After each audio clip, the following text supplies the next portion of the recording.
नमस्ते दोस्तों, मेरा नाम विपुल जोशी है और मैं आपसे कुछ आज बात करना चाहता हूँ। हमारे इकोनॉमिस्ट अभिजीत बैनर्जी जिन्होंने कुछ ऐसा कहा है कि भाई 7,500 से 10,000 तक हर एक अकाउंट में पैसा डाला जाए, मतलब कुछ गरीब लोगों के हाथों में और कुछ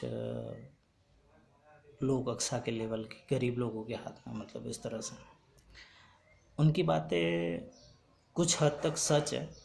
और उससे साथ साथ यदि आपको इकोनॉमिक्स बढ़ानी है तो उसके साथ साथ और भी बहुत सी ऐसी चीज़ें हैं जो करनी पड़ेगी।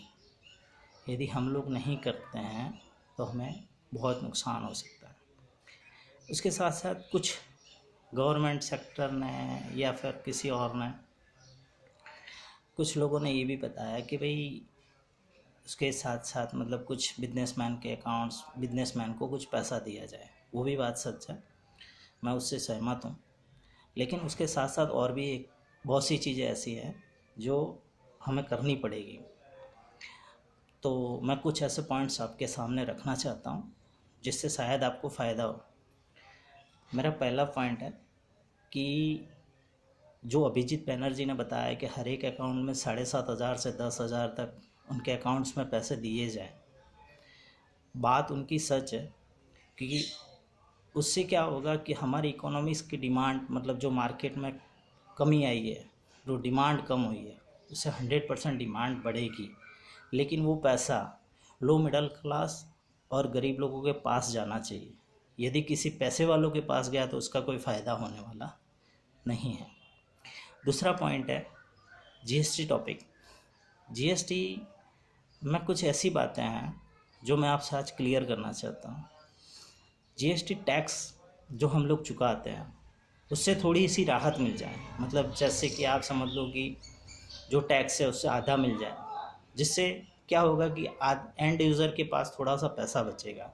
और एंड यूज़र के पास यदि थोड़ा सा पैसा बचेगा तो उससे वही डिमांड बढ़ेगी और गवर्नमेंट की इनकम, ये लोग गवर्नमेंट ये सोचेगी कि इससे गवर्नमेंट की इनकम कम होगी, तो वो गलत बात है। क्योंकि जब डिमांड बढ़ती है ज़्यादा से ज़्यादा, जैसे जैसे डिमांड बढ़ेगी वैसे वैसे टैक्स का पैसा भी कलेक्शन ज़्यादा होगा। तो मेरी सोच ये कहती है कि आपका जो टैक्स है उसको जो मतलब कम करना चाहिए। मेरे हिसाब से आप ये समझिए कि थोड़ा सा, जैसे 18% है तो 18 से 10 कर दीजिए, 12 कर दीजिए, 9 कर दीजिए। तो उससे क्या होगा कि वो टैक्स का जो पैसा है वो मार्केट में बचा रहेगा और बचने के बाद वही पैसा फिर से खर्च होगा। तो खर्च होने के बाद वही फिर से उसी के अंदर से टैक्स से गवर्नमेंट के पास वही पैसा जाएगा। ठीक है। दूसरा टॉपिक्स है कि एमएसएमई सेक्टर या उससे लो कक्षा के सेक्टर को पैसा दिया जाए। हाँ, वो बात सच है, उसको पैसा देना चाहिए, लेकिन वो किस हिसाब से देना चाहिए, वो बहुत सी कन्फ्यूज़न है उसके अंदर। क्योंकि ऐसा नहीं है कि किसी को, बड़े आदमी को पैसा दे दिया और एमएसएमई सेक्टर या उससे भी लोग कक्षा के व्यक्ति को कुछ ना मिला, या जिसको ज़रूरत है उसको पैसा कुछ भी ना मिला, तो वो गलत है। उसके हिसाब से गवर्नमेंट को कुछ रूल्स बनाने चाहिए। और मेरी सोच ये कहती है या तो कुछ पैसा दे दो या कम इंटरेस्ट पे, बहुत कम इंटरेस्ट, मतलब बहुत ही कम इंटरेस्ट हो जिसका, उसको वो लोन दे दो। तो उससे क्या होगा, बैंक का रोटेशन भी चलता रहेगा। हम ये सोचते हैं,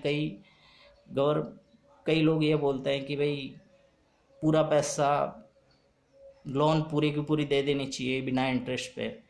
तो उससे मुझे नहीं लगता कि बैंक का रोटेशन चलेगा। फिर बैंक का रोटेशन टूट गया तो हमारी इकोनॉमी और भी नीचे गिर सकती है।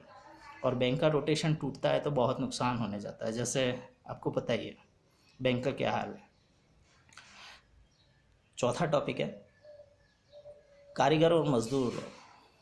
क्या लगता है आपको कि हमारी जो रीढ़ की हड्डी जो मानते हैं बिजनेस सेक्टर में, वो यदि वापस आ जाए तो बहुत बढ़िया है। क्योंकि उनको वापस बुलाने के लिए उनके बिना काम नहीं चलेगा, उनको काम पे बुलाना ही पड़ेगा। यदि वो वापस नहीं लौटे तो क्या होगा, तो उसके लिए गवर्नमेंट को ऐसा कैंपेन चलाना चाहिए जिससे वो लोग जो गए हैं वो धीरे धीरे लौटते आ चले। क्योंकि काम उन्हीं के हिसाब से चलेगा।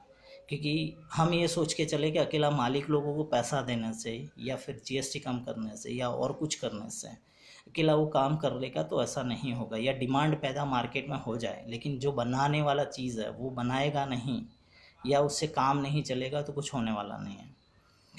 उससे एक चीज़ और भी है, जैसे आपने पाँचवा पॉइंट है मेरे पास, फॉरेन इन्वेस्टमेंट।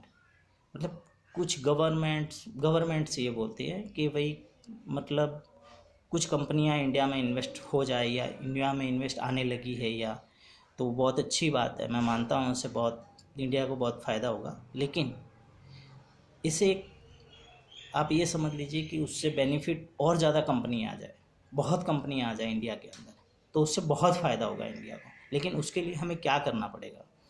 मेरी सोच ये कहती है कि इंडिया में जब फॉरेन कंट्री का इन्वेस्टमेंट चाहिए, तो उनको एक ऐसी पॉलिसी बना के देनी चाहिए जिससे गवर्नमेंट का भी फ़ायदा हो, इंडियन पब्लिक का भी फ़ायदा हो, और उस फॉरेन कंट्री जो इंडिया में इन्वेस्ट करने आ रही है उसका भी फ़ायदा हो। जैसे हर साल, हर 5 साल में या 10 साल में हमारी गवर्नमेंट चेंज हो जाती है। अब हर 10 साल में हर आदमी नया जो बंदा बैठता है, जो गवर्नमेंट बैठता है, वो बंदा हर पॉलिसी चेंज हो जाती है उनकी एफडीआई के हिसाब से। एफडी के हिसाब से पॉलिसी यदि चेंज होती रहे, तो फिर कोई इन्वेस्टमेंट इंडिया में इन्वेस्टमेंट नहीं करेगा, क्योंकि उसकी वजह है। पहला टॉपिक ये है कि बंदा ये सोचता है 100%, मतलब ये समझ लीजिए कि आप कोई भी इंडिया में इन्वेस्ट करेगा तो किस बेस पे करेगा, कि उसको 100% फ्रीडम चाहिए काम करने के लिए, वो पूरा फ्रीडम देना पड़ेगा। फिर जो पॉलिसी है उसको चेंज करनी पड़ेगी, जैसे पॉलिसी में कुछ बेनिफिट हो उनके लिए, उसके बाद हमारा भी कुछ बेनिफिट मिल जाए, ठीक है। उसके बाद गवर्नमेंट चेंज होती रहती है, तो उससे क्या होता है कि पॉलिसी चेंज होती रहती है, वो डर जाता है कि एक स्टेबल गवर्नमेंट होनी चाहिए। स्टेबल गवर्नमेंट मीन्स कि स्टेबल गवर्नमेंट इंडिया में पॉसिबल नहीं है, क्योंकि हर 5 साल में चुनाव होते हैं हमारे देश में, तो हर 5 साल में चुनाव होते हैं, तो वो पॉसिबल नहीं है। लेकिन एफडीआई के हिसाब से या फिर इंडियन बिजनेस जो बिजनेस करते हैं उनके लिए एक फिक्स रूल्स होना चाहिए कि भाई इस तरह से चलेगा, चाहे गवर्नमेंट कोई भी हो या कोई भी चेंजेस। हाँ, उसमें चेंजेस कर सकते हैं क्योंकि बेनिफिट चाहिए सबको, लेकिन कुछ उस तरह से किया जाए जो FDI foreign direct investment company invest, क्योंकि उससे क्या नुकसान, बहुत से नुकसान हो जाते हैं। इंडिया में कंपनी इसलिए नहीं कम आ रही है या आना चाहिए या लानी चाहिए, उससे ये बेनिफिट नहीं होता है कि आप ये सोचने लगोगे यार इससे मुझे नुकसान हो गया, इससे बेनिफिट हो गया, तो वो गलत है। हर आप को सिंपल भाषा में समझाऊँ तो आपने रजनीकांत का एक मूवी देखा होगा, द बॉस या समथिंग कुछ मूवी का नाम है, वो आप देख लीजिए। क्योंकि जब इंडियन में पैसा रोका जाता है तो हर जगह आपको टांग अड़ाई जाती है, वो टांग नहीं अड़ानी चाहिए बिजनेस में, सेक्टर में, क्योंकि वही सबसे इकोनॉमिक्स का बेस्ट रास्ता है इकोनॉमिक्स बढ़ाने का। क्योंकि यदि फॉरेन इन्वेस्टमेंट होगा तो हमारे देश में फ़ायदा होगा, वो अच्छी बात है। उसके साथ साथ इंडियन गवर्नमेंट को इंडियन जो बिजनेस करते हैं, जो यहाँ के लोकल बिजनेस, उनके लिए भी ये पॉलिसी लागू करनी चाहिए, क्योंकि उससे भी बेनिफिट होगा, क्योंकि बेनिफिट एक को नहीं दिया जाएगा, सबको दिया जाएगा। दूसरा पॉइंट, 7वां पॉइंट जिसे बोलते हैं कि हमारी मतलब ये समझ लीजिए कि जो कैसे मतलब आप एक जो अच्छा आदमी होगा उसी कुर्सी के लायक होगा, उसी को बैठा वहाँ पे। देखिए एक बात बताता हूँ आपको, ये इकोनॉमिक्स की जगह पे इकोनॉमिक्स बैठेगा तभी कुछ हो पाएगा। यदि कोई और बैठेगा तो ये जो इकोनॉमिक्स की पोजीशन ख़राब हुई है देश के अंदर, वो नहीं संभल पाएगी, क्योंकि उसको कोई इकोनॉमिस्ट ही संभल पाता है। तो मेरे हिसाब से ये कहना है कि मतलब जो भी गवर्नमेंट जिसको भी बिठाए, उसको ऐसे एक्सपर्ट आदमी को बिठाए जो इकोनॉमिक्स जानता हो और इकोनॉमिक्स के लायक हो, क्योंकि उससे बेनिफिट ये होगा कि धीरे धीरे हमारा ग्रोथ बढ़ता जाएगा। अभी ग्रोथ कितना नीचे जा रहा है वो आपको भी पता है, मुझे भी पता है, और इससे बहुत लॉस हो रहा है। हालांकि उसके अंदर कुछ ये वायरस का भी प्रॉब्लम्स है, तो मैं अकेला सब पे क्लेम नहीं कर कोई वो नहीं कर रहा हूँ, लेकिन मेरी सोच ये कहती है। 8वां पॉइंट है कि गवर्नमेंट को पूरी तरह से फ्रीडम मिलना चाहिए, मतलब गवर्नमेंट को फ्रीडम मिलना चाहिए काम करने के लिए, और उसके साथ साथ 100% फ्रीडम मिलना चाहिए बिजनेसमैन को, क्योंकि बिजनेसमैन को फ्रीडम नहीं मिलता है तो वो डरा डरा काम करता है, और डरा डरा काम करने से काम नहीं बनेगा। तो गवर्नमेंट को ये सोच बनानी होगी कि हम बिजनेसमैन को पूरा फ्रीडम दें, जिसके कारण वो काम बेहतर तरीके से कर पाए, और धीरे धीरे जैसे जैसे इकोनॉमीज बढ़ती जाएगी वैसे वैसे देश को फ़ायदा होता जाएगा। यदि आपको ये लगता है कि मेरी बात कुछ सच है तो इस वीडियो को शेयर कीजिए, और थैंक यू वेरी मच। नमस्ते।